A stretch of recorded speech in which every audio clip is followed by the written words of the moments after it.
Bro, আমার মতে bike কেনা আর বিয়ে করা হইতেছে সমান কাজ।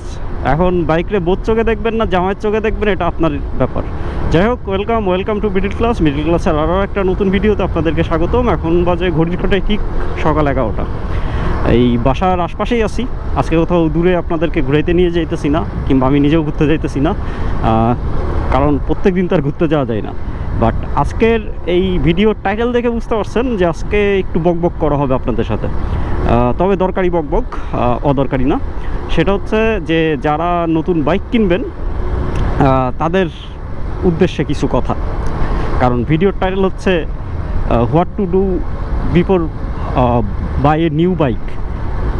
একটু ভালো করে টাইটেলটা দেখেন, নিউ বাইক। যারা ইউজ বাইক কিনবেন তাদের জন্য আজকের ভিডিও না। যারা একদম নতুন, মানে একদম ধরেন যেটারে কী কই, ওই যে অ্যামেচার, মানে রাইড পারি না, মানে বাইকই চালাইতে পারে না, তাদের উদ্দেশ্যে কিছু বকবক করা হবে। তো ঠিক আছে, বের যখন হয়ে পড়ছি আজকে আপনাদের সামনে এসে, মানে ক্যামেরার সামনে এসেই বকবক করি। তো বাইকটা কোথাও একটা দাঁড় করাই, এটা ছায়া দেখে দাঁড়াই, কারণ খুব বেশি রোদ নেই, তবে এই রোদটাও খুব বেশি সুবিধার না। তো এর জন্য একটু ছায়াওয়ালা জায়গা খুঁজতেছি, আর এইদিকে আসলে জায়গার অভাব নেই। মাঝে মাঝে চিন্তা করি যে এই জায়গাগুলো যখন একদম ঘিঞ্জি, মানে ধরেন সব বিল্ডিং উঠে যাবে, ভরে যাবে, অলরেডি যখন ভরা শুরু করে দিচ্ছে, মানে আগে দিয়াবাড়িতে যে পরিমাণ জায়গা খালি ছিল এখন কিন্তু এরকম জায়গা খালি নেই।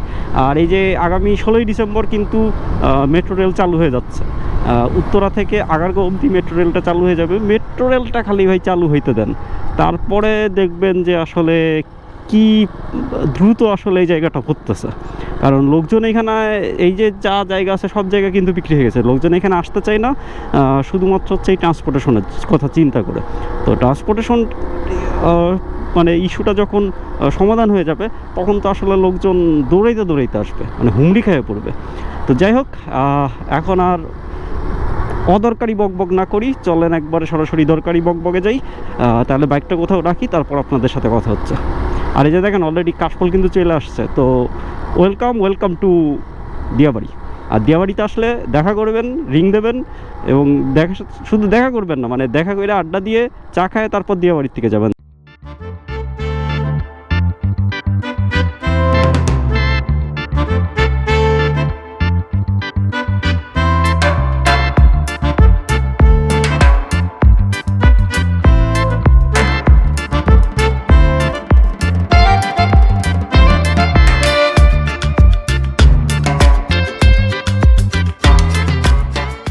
তো ব্রো, ভিডিওর মেন টপিকে এখন চলে যাই। আজকের ভিডিওর টাইটেল হচ্ছে what to do before buy a new bike. তো আমি আজকের এই ভিডিওটা টোটাল 5টা পয়েন্টে ভাগ করছি। তো চলেন 5টা পয়েন্ট আপনাদের সাথে ডিসকাস করি। আমি আমার মতন করে এই ভিডিওটা বানাচ্ছি, অতএব এইটাকে মানে আমার মতো করেই দেখেন। Okay, point number 1, how to ride. যেহেতু আপনি বাইক কিনতে যাচ্ছেন, প্রথমে আপনাকে জানতে হবে কিভাবে 2 চাকার একটা বাইক হোক, স্কুটার হোক কিংবা সাইকেল হোক, সেটা চালাতে হয়। কারণ 2 চাকার যেই ফান, যেই ফ্রিডম, এইটা আগে আপনাকে বুঝতে পারতে হবে। তো এই কারণে আপনারা আগে চেষ্টা করেন যে একটা বাইক কেনার আগে, মানে কিনে ফেলার আগে, কেনাটা তো কোনো ব্যাপারই না, মানে ধরেন আপনি দোকানে যাবেন, টাকা দেবেন, বাইক আপনার হয়ে যাবে। তো কেনার আগে আপনারা সাইকেল কিংবা বাইক কিংবা স্কুটার, তিনটার যে কোনো একটা চালানোটা শেখেন।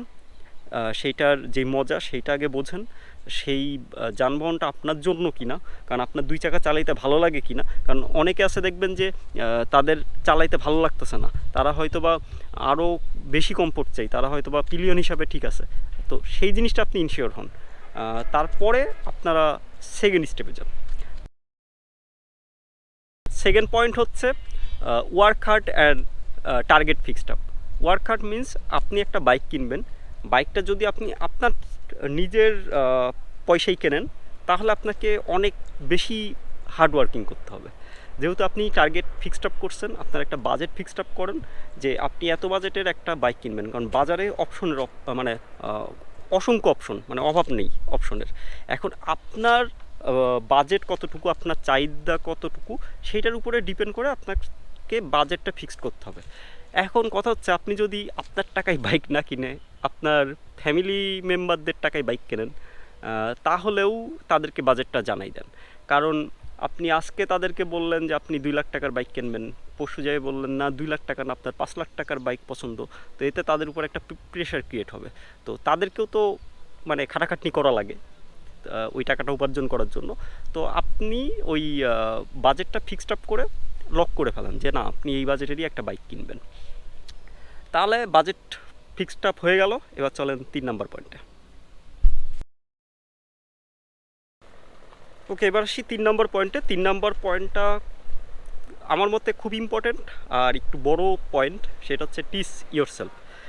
টিচ ইয়োরসেলফ এই কারণে বলছি, ধরেন আপনি একটা বাইক কিনবেন, বাইক সম্পর্কে আপনার বিন্দুমাত্র আইডিয়া নেই, যেটা স্বাভাবিক, খুবই স্বাভাবিক।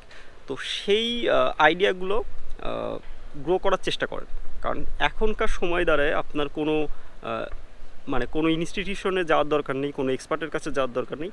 জাস্ট আপনি গুগল করলে, ইউটিউবে ঘাঁটলে এরকম অসংখ্য ভিডিও পাবেন, অসংখ্য আর্টিকেল পাবেন, সেইগুলো আস্তে আস্তে পড়া শুরু করেন। কারণ আপনি যখন একটা বাইক কিনবেন, সেটা বাইক কেনা পর্যন্তই কিন্তু আপনার কাজ শেষ না, আপনাকে সেটা প্রপারলি মেনটেন করতে হবে। কারণ আপনি যদি বাইকে মানে দেখভালটা করতে পারেন প্রপারলি, বাইক আপনার দেখভালটা করবে।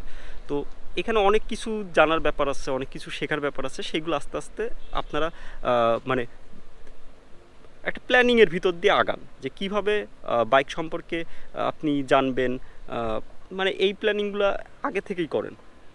তাহলে যেটা হবে, বাইকটা কেনার পরে আপনি অনেক কিছুর ব্যাপারে জানবেন, যেমন আপনি কোন বাইকটা নিতে চাচ্ছেন, সেই বাইকের কী কী লাগে, কোন জ্বালানিতে চলবে, তারপর ইঞ্জিন অয়েলের কাজ কী, বেসিক যেইগুলো, বাইক কতদিন পর পর মেনটেন্স করা লাগে, তারপর বাইকের tyre pressure, chain loop, chain tight, এরকম হাবিজাবি অনেক ইস্যু আছে, যে ইস্যুগুলো আপনাদেরকে জানা লাগবে। ইনফ্যাক্ট আপনি বাইক কেনার পরে আপনার তো একটা ওয়ার্কশপও লাগবে, মেকানিকও লাগবে এলাকাতে। তো সেই ব্যাপারগুলোও জানেন যে আপনার এলাকাতে ভালো কোনো মেকানিক আছে নাকি, ভালো কোনো ওয়ার্কশপ আছে কি নাকি, এই জিনিসগুলো আপনি আপনার বাসা তো একটা জায়গায়, সেইটার কাছে ধীরে কোথায় পেট্রোল পাম্প আছে, এইরকম ছোটোখাটো অনেক ইস্যু থাকে, যে ইস্যুগুলো আস্তে ধীরে আপনাদের গেন আপ করা উচিত। কারণ বাইক মেনটেন করতে গেলে এগুলো আপনাকে করা লাগবে। অনেকেই হয় কি যে একটা লম্বা সময় ধরে বাইক চালাচ্ছে, বাট বাইক সম্পর্কে তাদের কোনো ধারণা নাই। তো এই ব্যাপারগুলো একটা সময় গেছে যখন মানুষজন এই জিনিসগুলো নিয়ে মাথা ঘামাতো না, কিন্তু এখন কিন্তু ওই টাইমটা নেই।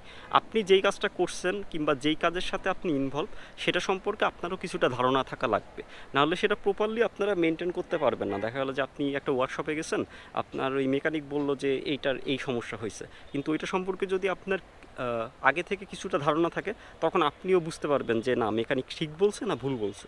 তো এই ব্যাপারগুলোর কারণে মানে আপনাদের উচিত কিছুটা প্রি লার্নিং মানে করে রাখা। তো তাহলে যেটা হবে যে আপনারা যে কোনো কিছু প্রপারলি মেনটেন করতে পারবেন, সেটা বাইক হোক, কোনো গ্যাজেট হোক, যে কোনো কিছু। তো এইবার আসি আমরা 4 নম্বর পয়েন্টে। তো 4 নম্বর পয়েন্টটা হচ্ছে পারমিশন। একটা বাইক নিয়ে আপনি রাস্তায় নামবেন, এইটা হচ্ছে কিন্তু একটা সিরিয়াস ইস্যু, ঠিক আছে? তো এই রাস্তায় নামতে হলে আপনার কিছু পারমিশনের দরকার। তো বাইকের পারমিশন লাগে, আর একটা হচ্ছে যে আপনার নিজের পারমিশন লাগে, যে আপনি নিজে রাইড করবেন বা ড্রাইভ করবেন। তো ড্রাইভ করার জন্য যেটা লাগে সেটা হচ্ছে ড্রাইভিং লাইসেন্স। এখন এই সময় দাঁড়ায় আমি সাজেস্ট করব যে ভাই, আপনি যদি বাইক কিনতে চান, বাইক কেনার আগে বাইকের ড্রাইভিং লাইসেন্সটা করান। সেইটা সোজা পথে হোক আর উল্টা পথে হোক। উল্টা পথে মিনস ওই থার্ড পার্টি ধরে, যেটারে আমরা দালাল বলি, ঠিক আছে? যেভাবেই হোক ড্রাইভিং লাইসেন্সটা আগে করেন। কারণ এখন কিন্তু আর ওই সময় নেই যে আপনি বাইক কিনবেন, বাইক কেনার 2 মাস 3 মাস পরে গিয়ে ড্রাইভিং লাইসেন্স করবেন। কারণ ওই 2-3 মাসকে আপনি বাইকটা ঘরে ফেলাই রাখবেন, সেটা পসিবল না। আপনি যখন রাস্তায় বের হবেন, হ্যাঁ আজকে ছাড় পাইলেন, পরশু ছাড় পাইলেন, মানে 3 দিনের দিন যায় আপনাকে সার্জেন্ট ধরবে। তো সার্জেন্ট ধরলেই একটা টাইম ছিল যখন কিন্তু মানে লাইসেন্স না থাকলে কেসের টাকার পরিমাণ ছিল 400 টাকা, 500 টাকা। এখন কিন্তু সেই টাইম নেই। এখন কিন্তু সেটার সাথে আরও একটা শূন্য যোগ হয়ে গেছে। মানে আপনার সাথে যদি ড্রাইভিং লাইসেন্স না থাকে, তাহলে আপনাকে 4000-5000 টাকার মতো অঙ্কের টাকা আপনাকে জরিমানা দিতে হবে। তো সব কিছু মিলায় আপনার এই পারমিশনটা দরকার। শুধু তাই না, আপনি একটা বাইক কিনছেন ফ্রিলি মুভ করার জন্য। তো আপনি যদি রাস্তা দিয়ে ফ্রিলি মুভই না করতে পারেন একটা বাইক কিনে, তাহলে সে বাইক কেনার মানে কি? তো এই কারণে 4 নম্বর পয়েন্ট যেটা, যে পারমিশন, এই পারমিশনের যাবতীয় কাজ সেইগুলো বাইক কেনার আগে করেন। এবং বাইক কেনার সময় বাইকের কিছু পারমিশনের ব্যাপার থাকে, যেমন বাইকের রেজিস্ট্রেশন থাকে, তারপর রোড পারমিট লাগে। তো ওইগুলো বাইক কেনার পরে আপনারা করে নেবেন, সেটা তখন করলেই চলবে। ওকে, এবার হচ্ছে 5 নাম্বার পয়েন্ট হচ্ছে সেফ প্লেস। সেফ প্লেস বলতে হচ্ছে আপনি বাইক কিনবেন ঠিক আছে, বাট কেনার আগে আপনারা আরও কয়েকটা বিষয় একটু খেয়াল রাখা উচিত। যেমন হচ্ছে আপনি বাইকটা কোথায় রাখবেন মিন্স হচ্ছে পার্কিং, ঠিক আছে। আপনি তো ঘরের ভিতর থাকেন, কিন্তু আপনার বাইকটাও তো সেফলি পার্ক করতে হবে। তো সেই ব্যাপারটা একটু মাথায় রাখবেন, কারণ আমরা যেটা হয় কি, অনেকেই ঢাকা শহরে বিশেষ করে যারা থাকি, তাদের কিন্তু পার্কিং একটা প্রবলেম, এটা মেনে নিতেই হবে। কারণ বাইক পার্কিং হয়তো বা খুব ইজি, তাও অনেক বাসায় দেখবেন যে বাইক পার্কিংয়ের জায়গাটাও কিন্তু নেই। তো আপনি যেই বাসায় থাকেন সেই বাসায় প্রপারলি একটা বাইক আপনি পার্ক করতে পারবেন কি না, আপনি যদি ভাড়া বাসায় থাকেন, আপনার ভাড়া মানে বাড়ির মালিক মানে বাড়িওয়ালা সে আপনাকে বাইকটা পার্ক করতে দেবে কি না, কিংবা আপনি একটা বাইক পার্ক করলেনও বা, কিন্তু আপনার দেখা গেলো সিকিউরিটি নেই, আপনার হয়তো বা বাসায় কোনো গেট নেই, কিংবা গেটে কোনো গেটম্যান কিংবা দারোয়ান নেই। তো আপনার বাইকটা কে দেখভাল করবে, কিংবা সিকিউরিটি কি, সারা রাত কীভাবে থাকবে? তো এই ব্যাপারগুলো আগে থেকেই চিন্তা করেন, না হলে যেটা হবে যে কিনে বিপদে পড়ে যাবেন। যেমন আমার ফ্রেন্ড বিভাস, ও কিন্তু বাইক কেনার পরে ওর বাসায় বাইক রাখার জায়গা হচ্ছিল না, প্রথম 2-3 দিন ও খুব ঝামেলায় পড়ছে, তারপর আস্তে ধীরে ঠিক হয়ে গেছে। তো এরকম ঝামেলা আমি জানি কম বেশি আপনারাও ফেস করেন বা করবেন। তো সেই সলিউশনগুলো এই 5 নাম্বার পয়েন্ট, যে সেফ প্লেসটা আপনারা আগেই ফিক্সড আপ করেন, যে না আমি বাইকটা কিনে আনার পরে ওই জায়গাটাতে রাখবো। তো ব্রো, আজকে অনেক বকবক হয়ে গেছে, আজকের ভিডিওটা এখানেই শেষ করে দিচ্ছি, আর বেশি বড় করব না। এখন বাসায় যাব, ভিডিও এডিট করব, তারপর কাজ কমপ্লিট হলে রাতের বেলায় আপলোড দিব। তো দেখা হচ্ছে নেক্সট ভিডিওতে। আর আজকের ভিডিও টপিক দেখে বুঝতেই পারছেন যে ভিডিওটা কাদের জন্য, আর নেক্সট ভিডিওটাও গেস করে ফেলেন যে কাদের জন্য হবে। নেক্সট ভিডিওটা হবে হচ্ছে নতুন বাইক কেনার পরে কি করবেন সেই সংক্রান্ত। তো নেক্সট ভিডিওতেও আবার বকবক হবে, কোনো টেনশন নেই। আর যারা নতুন বাইক কিনতে যাচ্ছেন তাদের জন্য মানে অনেক অনেক শুভকামনা, আর যারা কিনছেন তাদের জন্য। তবে কথা একটাই, বাইক কেনেন আর মানে কি বলে ওই যে এরোপ্লেন কেনেন, মানে যেটাই কেনেন না কেন সাবধানে রাইড করতে হবে, প্রপার সিস্টেম মেনে রাইড করতে হবে। কারণ আমি প্রতিনিয়ত বিরক্ত হচ্ছি, শুধু আমি একা না, আমার মতন অনেকেই বিরক্ত হচ্ছে। কারণ রাস্তায় যে পরিমাণ গাড়ি বাড়ছে, সেই পরিমাণ মানুষের কেয়ারনেসটা বাড়ছে না। সবাই বাইকে চাবি ঢুকাইতে পারে, বাইক স্টার্ট দিতে পারে, থ্রোটল দিতে পারে, বাট প্রপার নিয়ম মেনে বাইক রাইড করতে পারে এরকম মানুষের সংখ্যা অনেক কম। তো এখনও সময় আছে, নিজেকে এডুকেটেড করেন। এডুকেশন অনেক টাইপের হয়, ঠিক আছে। আপনি প্রপারলি বাইক রাইড করতে পারছেন মানেও আপনি বাইক রাইডিংয়ের ব্যাপারে এডুকেটেড। তো প্রপার নিয়ম মেনে বাইক রাইডের চেষ্টা করেন, রাস্তায় চলাফেরা করেন ঠিকঠাকভাবে, তাহলেই হবে। তো ঠিক আছে, আজকের মতন টাটা, আর দেখা হবে রাস্তায় মিডল ক্লাসের সাথে। Take care.